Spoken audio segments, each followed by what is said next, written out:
Salil Parekh on the Q4 earnings and factors behind the disappointing performance. I just want to start with your revenue growth for the quarter, constant currency. It's worse, the kind of decline that we saw in the pandemic years, the COVID years, perhaps lowest in the last 11 years. I just wanted to understand, when you say it's a one-time impact, what exactly has it been? I mean, besides deferrals, were there also cancellations of orders, and if so, how many? Even the FY23, FY24 revenue guidance of 4 to 7%, far lower than what the street was factoring in. Are you playing very, very cautious here? For the quarter Q4, what we saw is during the quarter, there were some clients where we saw ramp downs, and then there were some areas where we saw one-time situations. As Nilanjan had shared, the bulk of the impact in the quarter was from the ramp downs that we saw during the quarter. In terms of the guidance, the way we've constructed the guidance is based on what is the large deal and overall wins we've had in the year and also in the quarter. And then a lot of our work, which is multi-year work, that carries through. So based on that, we've also expanded, instead of a 2-point guidance, which we normally give, we've done for a 3-point guidance, more with a view that the environment is uncertain given what we saw in Q4.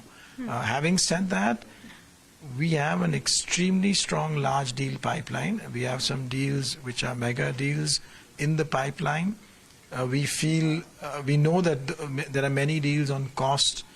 We are benefiting from some consolidation discussions on efficiency. So we anticipate that as the year goes, we will see what happens to those deals, and then we'll come back and look at the situation.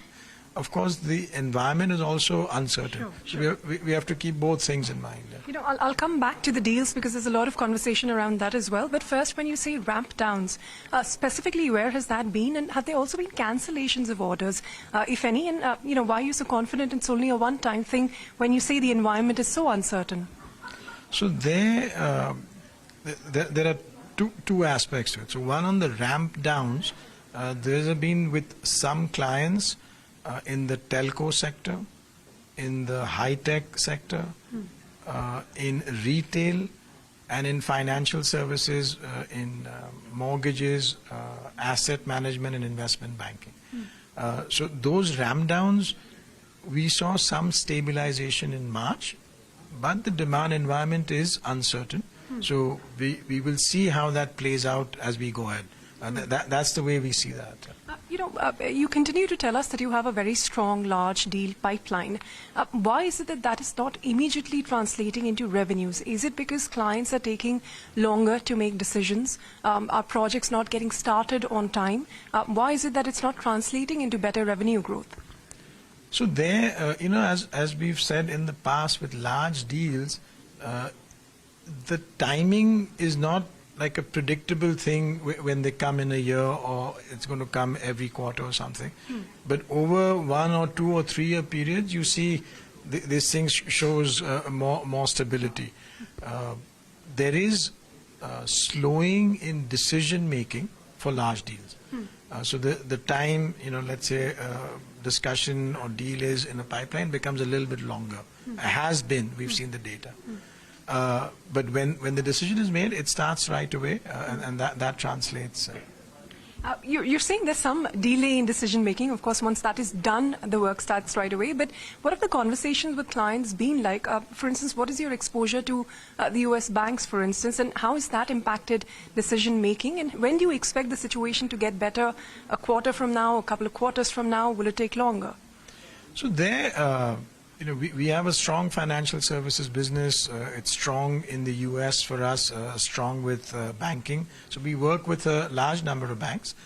The way we see, there are fewer conversations on digital transformation. There are some. There are more conversations on cost, on efficiency, on consolidating, and we are benefiting from those consolidation discussions. And that's the way we are seeing the conversations today.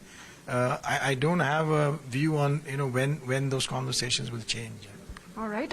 On the margins as well, the street was expecting you to, reverse it to what we'd seen a year ago to 21 to 23%, because last year was an exceptional year. There were higher wage bills, but hiring is not happening at the same pace. You're not aggressively making lateral hires.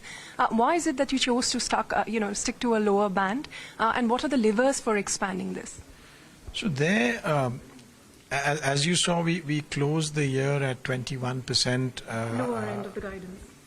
Which was, let's say, a strong operating margin with all the investments we've made.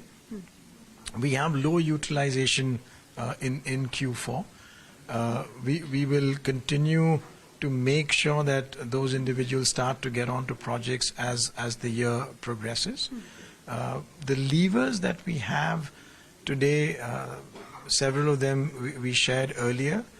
Whether we look at what is the mix on our projects, whether we look at the work on-site and offshore, whether we look at subcontractors, travel, office consolidations, pricing, and then automation.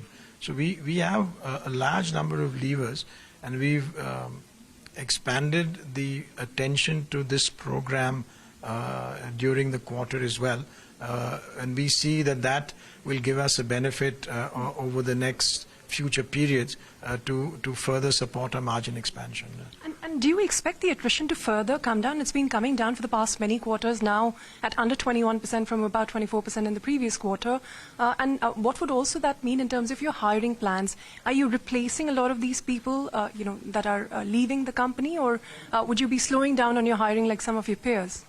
So there, as you rightly said, attrition has been coming down, and each quarter it's come down. So this quarter, on a quarterly basis, is about 4 points lower than the previous quarter. Going ahead, we will see what it looks like. We believe we have a good set of initiatives which have helped to reduce attrition. I think it's more reduction than what we see in the environment, and we will see how that plays out.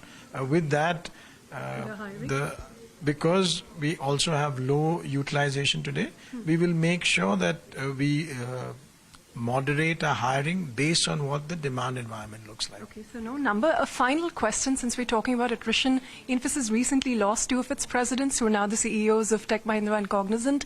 You haven't replaced those positions. Is the company getting impacted in any way from the loss of that talent? And what are your plans to fill up those positions?